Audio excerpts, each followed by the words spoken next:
బులెటిన్లో breaking news. SLBC టన్నెల్లో చిక్కుకున్న కార్మికులు సజీవంగా తిరిగి వస్తారనే ఆశలు, ఆకాంక్షలు ఆవిరవుతున్నాయి. గంటలు గడుస్తున్నా, రోజు మారినా ప్రమాదం జరిగిన స్థలం చేరుకోవడానికే రెస్క్యూ టీమ్స్ కు వీలు కావడం లేదు. శిథిలాలను తొలగించేందుకు దారి కనిపించడం లేదు.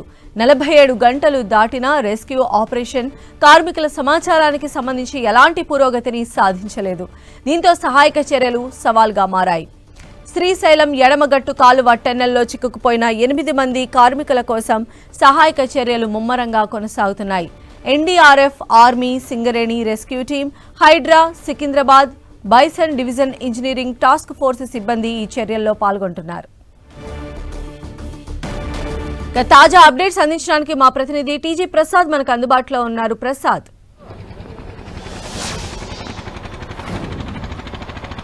సంధ్య, ఎస్ఎల్బీసీ టన్నల్లో జరిగినటువంటి ఘటన పైన రాష్ట్ర ప్రభుత్వం ప్రత్యేకంగా దృష్టి సారించింది. గత 2 రోజుల నుండి ఆ రెస్క్యూ టీము సింగరేణి, అదేవిధంగా ఎన్డీఆర్ఎఫ్, ఎస్డీఆర్ఎఫ్, ఫైరు, మిగతాకు సంబంధించిన అనేక టీములు 8 మంది కార్మికులు ఎవరైతే ఆ టన్నల్లో చిక్కుకున్నారో వాళ్ళని సురక్షితంగా తీసుకొచ్చేందుకు 2 రోజుల నుండి రెస్క్యూ టీము తీవ్ర ప్రయత్నాలు కొనసాగిస్తుంది. ఆ ప్రయత్నాలకు మాత్రం ఆటంకాలు కలుగుతున్నాయనేది స్పష్టంగా అర్థమవుతుంది. ఆ టన్నల్లో దాదాపు 100 మీటర్ల దగ్గరలో ఉన్నటువంటి ప్రాంతంలో మొత్తం నీరు చేరుకోవడం, అదే బురద ఉండడంతో రిస్క్ ఆపరేషన్ కొనసాగడం లేదు అనేది ఉన్నతాధికారులు చెబుతూ ఉన్నారు.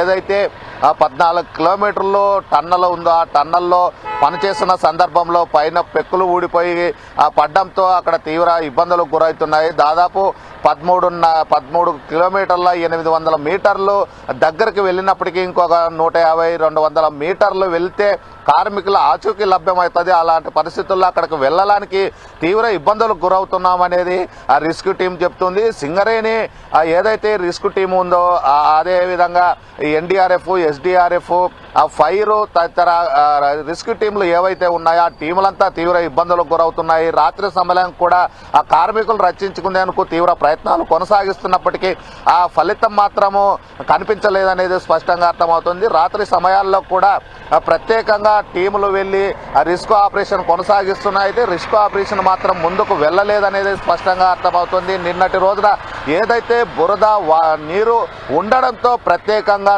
టైర్లు, అదేవిధంగా చేపలు పట్టేటువంటి చిన్న తెప్పల్ని, అదేవిధంగా చెక్కల్ని, బల్లల్ని తెప్పించుకున్నప్పటికీ ముందుకు వెళ్ళలేము అనేది చెబుతూ ఉన్నారు. మంత్రి కూడా తీవ్ర ఇబ్బందులకు గురవుతుంది అనేది జూపల్లి కృష్ణారావు చెప్పిన పరిస్థితి కనిపిస్తూ ఉంది. అయితే ప్రధానంగా ఆ టన్నల్లో ఏదైతే 8 మంది కార్మికులు చిక్కుకున్నారో వారి పరిస్థితి ఎలా ఉందనేది తోటి కార్మికులు ఆందోళన వ్యక్తం చేస్తున్నారు. అయితే ఈ రోజుకు మాత్రం తీవ్ర ఉత్కంఠత నెలకొంది. 2 రోజుల పాటు రెస్క్యూ టీము తీవ్ర ప్రయత్నాలు కొనసాగించినప్పటికీ కార్మికుల దగ్గరికి చేరలేని పరిస్థితి కనిపిస్తూ ఉంది. దీనికి సంబంధించి ఇప్పటికే రాష్ట్ర మంత్రులు 2 ఉత్తమ్ కుమార్ రెడ్డి, అదేవిధంగా సంధ్య, అంటే ఎన్డీఆర్ఎఫ్ కానీ ఎస్డీఆర్ఎఫ్, అలానే ఫైర్, సింగరేణి ఇంతమంది బృందంతో కూడినటువంటి రెస్క్యూ ఆపరేషన్ కొనసాగుతున్నప్పటికీ కూడా అంటే అక్కడ అలాంటి సిచ్యువేషన్స్ ఉన్నాయి కాబట్టి ఇంకేదైనా ఇతర మార్గాల్లో అన్వేషించే అవకాశం ఏమన్నా ఉండొచ్చా? ఈ రెస్క్యూ ఆపరేషన్ ఈ రోజు కూడా కొనసాగేటువంటి అవకాశం ఎంతవరకు ఉంది?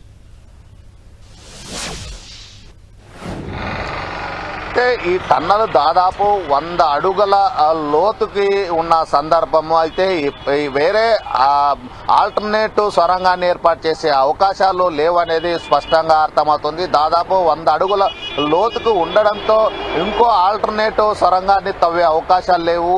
ఎంతవరకున్నా ఈ 13 కిలోమీటర్లు ఏదైతే సొరంగం ఉందో ఆ సొరంగం ద్వారానే వెళ్లాల్సిన సందర్భం. అయితే మాన్యువల్గా వెళ్ళలేని పరిస్థితి. ఏదైతే ఆ ట్రైన్ ట్రాక్లు ఉంటాయో ఆ ట్రాక్ల ద్వారానే లోపలికి వెళ్లాల్సింది ఉంటుంది. దాదాపు 300-400 మంది రెస్క్యూ టీంతో ఉన్నటువంటి ప్రతినిధి బృందాలు మొత్తం రోజు గాలింపు చర్యలు చేపట్టింది. అక్కడ ఉన్నటువంటి కార్మికులు తీసుకొచ్చేందుకు తీవ్ర ప్రయత్నాలు చేస్తున్నారు.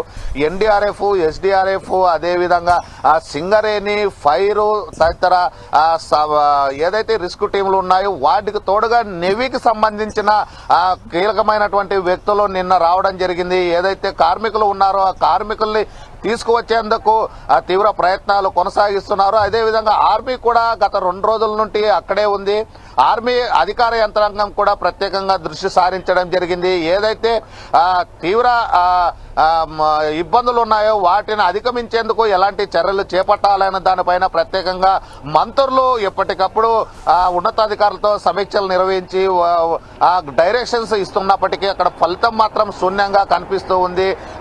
గంటకి తీవ్ర ఉత్కంఠత నెలకొంది. 48 గంటలు దాటినప్పటికీ ఇప్పటి వరకు కార్మికుల ఆచూకీ లభ్యం కాలేదు. 8 మంది వివిధ రాష్ట్రాలకు సంబంధించిన కార్మికులు టన్నల్లో చిక్కకపోవడంతో వారి కుటుంబ సభ్యులకు సమాచారం అందిందా లేదా అనేది మాత్రం అదొక ఉత్కంఠత నెలకొన్న సందర్భం కనిపిస్తూ ఉంది. మొత్తం ఆ తోటి కార్మికులు మాత్రం తీవ్ర ఆవేదన వ్యక్తమవుతున్నారు. తమ తోటి కార్మికులు దాదాపు 48 గంటల పాటు ఆ టన్నల్లోనే చిక్కుకుపోవడంతో ఇబ్బందులకు గురవుతుంటారు. అసలు టన్నల్లో ఎట్లుంది పరిస్థితి అనేది అయితే మంత్రి నిన్న రాత్రి చెబుతున్న సమయంలో మాత్రం తీవ్ర భయంకరమైన పరిస్థితులు నెలకొన్నాయి. టన్నల్లో దాదాపు అక్కడ టన్నల్ని ఏదైతే మిషన్ ఉంటుందో మిషన్ కూడా దాదాపు 200 మీటర్లు దూరం వచ్చింది. అంత పెద్ద ఎత్తున మట్టి దిబ్బలు పడిపోయినాయి అనేది మంత్రి చెబుతూ ఉన్నాడు. ఏదైతే మిషన్ దాదాపు టన్నులు 100 టన్నులు 200 నిన్నటి నుంచి కూడా అధికారులు అక్కడే ఉన్నారు. టన్నెల్లో జరుగుతున్నటువంటి రెస్క్యూ ఆపరేషన్స్ అన్నింటినీ కూడా దగ్గరుండి అబ్జర్వ్ చేస్తూ ఉన్నారు. వివిధ రకాల మార్గాల ద్వారా లోపల చిక్కుకున్న వారిని బయటికి తీసుకొచ్చే ప్రయత్నాలు అయితే ముమ్మరంగా చేస్తూ ఉన్నారు. అయితే ఇనీషియల్గా అసలు ఈ ప్రమాదం సంభవించడానికి రీజన్ ఏమై ఉంటుంది అనేది ఇలాంటి విషయాలు ఏమన్నా తెలిసాయా? దీనికి సంబంధించి ఏమన్నా రెస్పాండ్ అయ్యారు? నిన్న రాత్రి మంత్రి జూపల్లి కృష్ణారావు మాట్లాడిన సందర్భంలో ఇది మానవ తప్పిదం కాదు, అదేవిధంగా టెక్నాలజీ తప్పిదం కాదు, కేవలం అక్కడ ఉన్నటువంటి ఏదైతే టన్నల్ ఉందో టన్నల్లో ఉన్నటువంటి పైప్ పెచ్చులు ఊడిపోవడంతో ఈ ఘటన చోటు చేసుకుంది. అయితే ఛాయలు మాత్రం కొంత బలహీనంగా ఉన్నాయి. ఆ బలహీనంగా ఉండడంతోనే పైన ఉన్నటువంటి టన్నల్కి సంబంధించిన ఏవైతే టన్నల్ ఏర్పాటు చేస్తుంటామో ఆ టన్నల్లో ఉన్నటువంటి పైకప్పులు ఊడిపోవడంతో ఈ ఘటన చోటు చేసుకుంది. అతి భయంకరంగా ఉంది. అయితే అక్కడ ఉన్నటువంటి సమాచారం ప్రకారం పెద్ద శబ్దం వచ్చింది. ఆ సందర్భంలోనే ఈ ఘటన చోటు చేసుకుంది అనేది కొంతమంది కార్మికులతో ఆయన మాట్లాడినప్పుడు కార్మికులు చెప్పారనేది చెబుతున్నారు. అయితే అక్కడ ఉన్నటువంటి రిస్క్ టీంలు దాదాపు ఎన్డీఆర్ఎఫ్, ఎస్డీఆర్ఎఫ్, ఆర్మీ అలాగే వివిధ రిస్క్ టీములు మాత్రం తీవ్ర ప్రయత్నాలు కొనసాగిస్తున్నారు. అయినప్పటికీ ఏదైతే 100 మీటర్లు 200 మీటర్లు దగ్గరకు వెళితే కార్మికుల్ని దగ్గరకు చేరుకోవచ్చు అనేది ఈ టీములు చెబుతూ ఉన్నాయి. ఆర్మీ టీము అదేవిధంగా నేవీకి సంబంధించిన కొంతమంది ఉన్నతాధికారులు అక్కడ చేరుకోవడం జరిగింది. లోపలైతే మొత్తం తీవ్ర ఇబ్బందులకు గురవుతున్నాము. హై టెక్నాలజీ ద్వారా అత్యాధునిక పరికరాల ద్వారా లోపలికి పంపించి కార్మికులు జాడ కనుక్కునేందుకు మాత్రం తీవ్ర ప్రయత్నాలు కొనసాగిస్తున్నామనేది చెబుతూ ఉన్నారు. దీనికి సంబంధించి ఏదైతే 5-6 టీంలు రెస్క్యూ టీంలు ఉన్నాయో వారు కూడా కార్మికులను తీసుకొచ్చేందుకు తీవ్ర ప్రయత్నాలు కొనసాగిస్తున్నారు. 24 గంటల సమయం అయింది. గంటకి ఉత్కంఠత రేపుతుంది.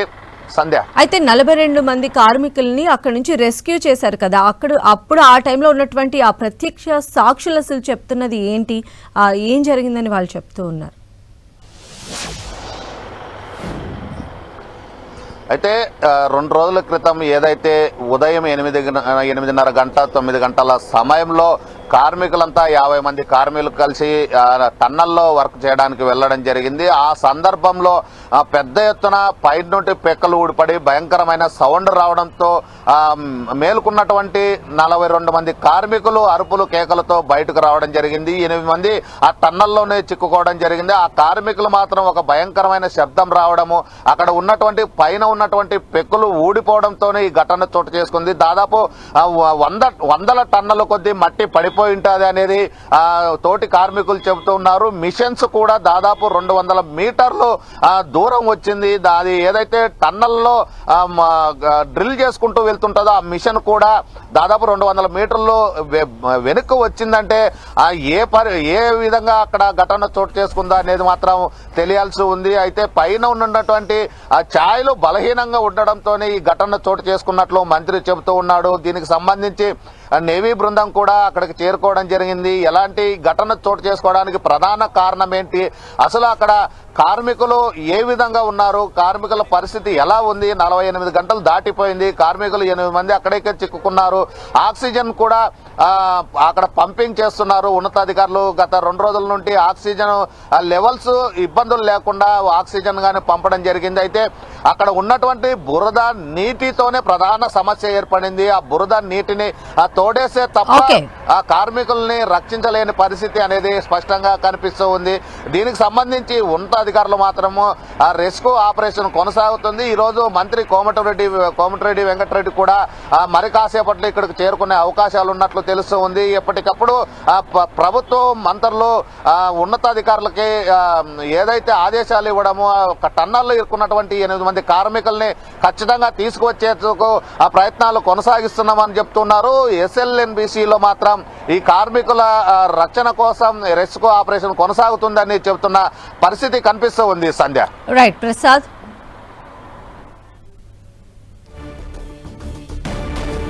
సో ఎస్ఎల్బీసీ ప్రాజెక్టు పనుల్లో చాలా కీలకమైంది. 43.93 కిలోమీటర్ల సొరంగ మార్గాన్ని నిర్మించడమే టన్నెల్ బోరింగ్ మిషన్తో 2 చోట్ల సొరంగాలు, రెడ్ హెగ్లెటర్, 2 లింక్డ్ కెనాల్స్, బ్యాలెన్సింగ్ రిజర్వాయర్లు సహా పనులు ప్రాజెక్టులో భాగంగా చేయాల్సి ఉంది. మొత్తం 43.93 కిలోమీటర్ల సొరంగంలో ఇప్పటికే 34.37 కిలోమీటర్లు పూర్తయింది. ఇంకా 9.56 కిలోమీటర్ల టన్నెల్ నిర్మాణం పూర్తి కావాల్సింది. ఇందులో భాగంగా శ్రీశైలం రిజర్వాయర్ ఎగువన హెడ్ రెగ్యులేటర్ నుంచి మొదటి సొరంగం 9.2 మీటర్ల వ్యాసార్థంతో టీబీఎం విధానంలో నిర్మిస్తూ ఉన్నారు. ఈ సొరంగం శ్రీశైలం రిజర్వాయర్కు డిండి జలాశయంకు మధ్యలో ఉంది.